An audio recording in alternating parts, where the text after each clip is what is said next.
maneh nggon siter.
Dangdut Kecaya.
Luar biasa karang yo bintang tamu kok wis adoh tebane ngulon tekan Purwokerto Cilacap Banyumas ngetan tekan Ngayogyakarta tekan Solo tekan luar Jawa melu sapa wae lan wujud apa wae mesti pinter dik liyan mayang wis kulino biasa yo nduk melu toprak ya wis biasa mboten nek toprak maksud iki ming nyindani ngono lho campur sae biasa nek umpama kowe nyindeni bal-balan apa ya iso? Mboten nyindeni bal-balan, nek kula isane nyindeni wong padu, Mas.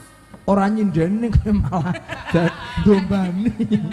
Nduk ngiliri ngububi malah kowe. Langsung gawa surak-surak ngono tambah kemebul. Iya. Meneh ya Nduk, iki ana pamundhut saka panitia Pak Tamsi maringi 100.000 ngersake gubuk asmara lan iki ana sing napa transfer 100.000 ngersake caping gunung. Oh. Ya. Bawane niki mboten wonten Pak Lurah ingkang kersa minggah Mas. Pak Lurah enten ning enten. ketoke ora kulino nembang sing nembang mangke Pak Watino mangke. Oh nggih. Nggih. Diaturke sithik Nduk. Nduk mengko tak. Napa? Lah iki sing bawane iki biyen cilik kewer-kewer kuwi lho. Digendong kewer-kewer. Dibawa kok dibawan terus mengko tibake gubuk asmara. Iya. Mas Watino kula aturi tata-tata. Mangke kagem ngraketaken pasdirian saha Mas Supriyanto juragani kopi.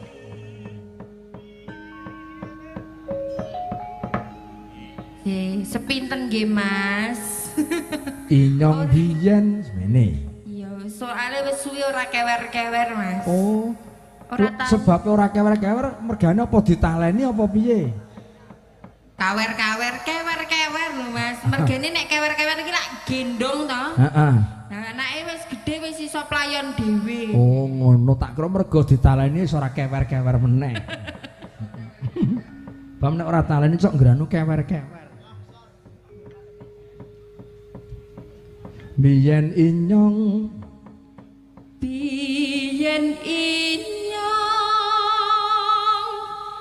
isih cilik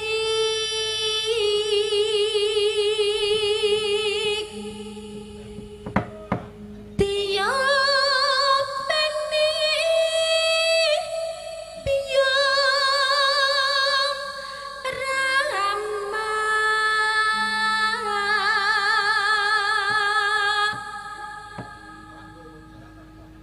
nyong digendong kewer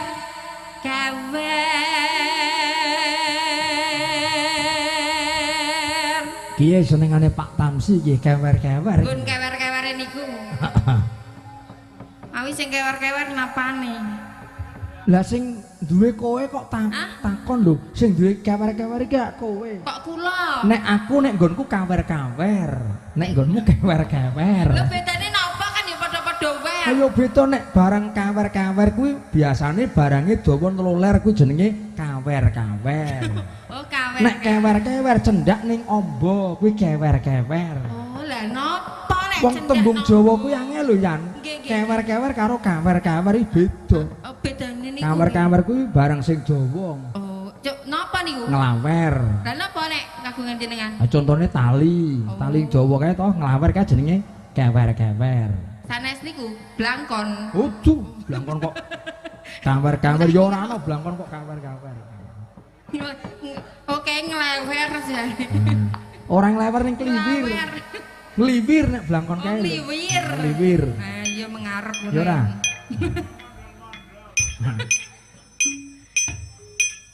Rina wangi nyong dikudang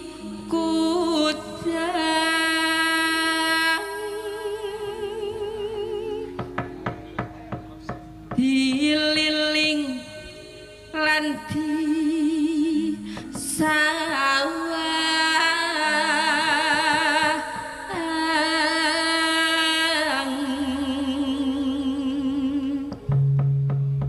inyong nangis tulung-tulung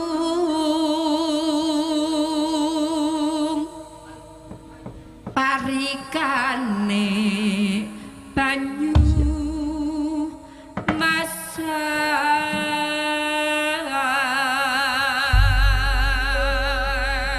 Ben orang langut digarap gedruk ya Nduk. Gubuk asmara siap cok.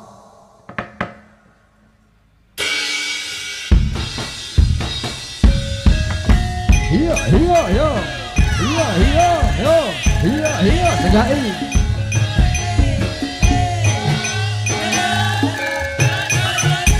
Iya iya iya iya iya.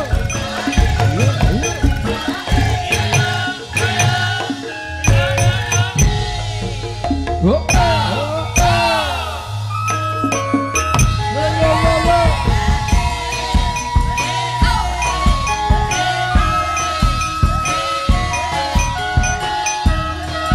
ayo ayo oh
ana ming tabane sing rame ning warga masyarakat ya rame antusias seneng karo budaya Jawa ya ora ketang setahun pisan nang sibuk jenengan sibuk iki nek ora dipateni bahaya kula sing nuthuk napa pripun ha yo ngene nek gelem bahaya kula sing ngencuk aku tak silingi cempalaku nggo nuthuk oh nggih cempalaku cekelen dhisik ya toh terus mengko ditunyukno wedi kula mbok kliru apa kliru lho nyekel cempala lah cempala iki kok kliru oh maksudnya nek niku mbok nggon pentole sing gedhe sing tak cekel ngoten lho lah ya kudu nggon sing gedhe sing dicekel mosok nggon sing cilik dicekel nek sing cilik iku rak jenthik nek gedhe ku cempala yo ajeng yes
Wedine tawane arep ngentop aku. Ya ora.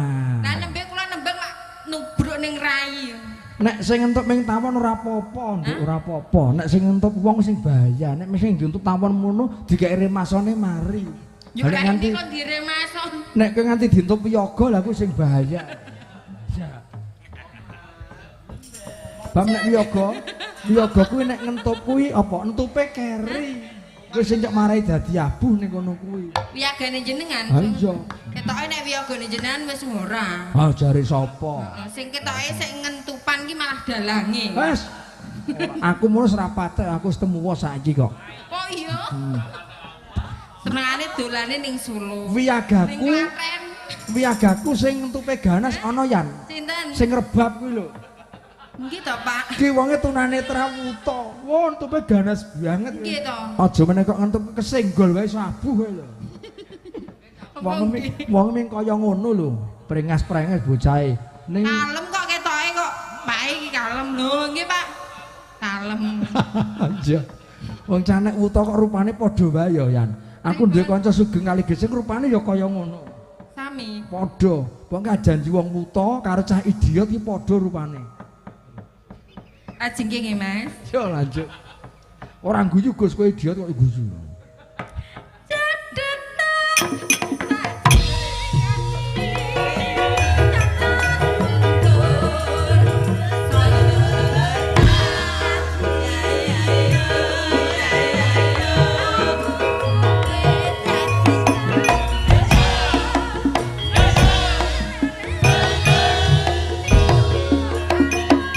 Lelo.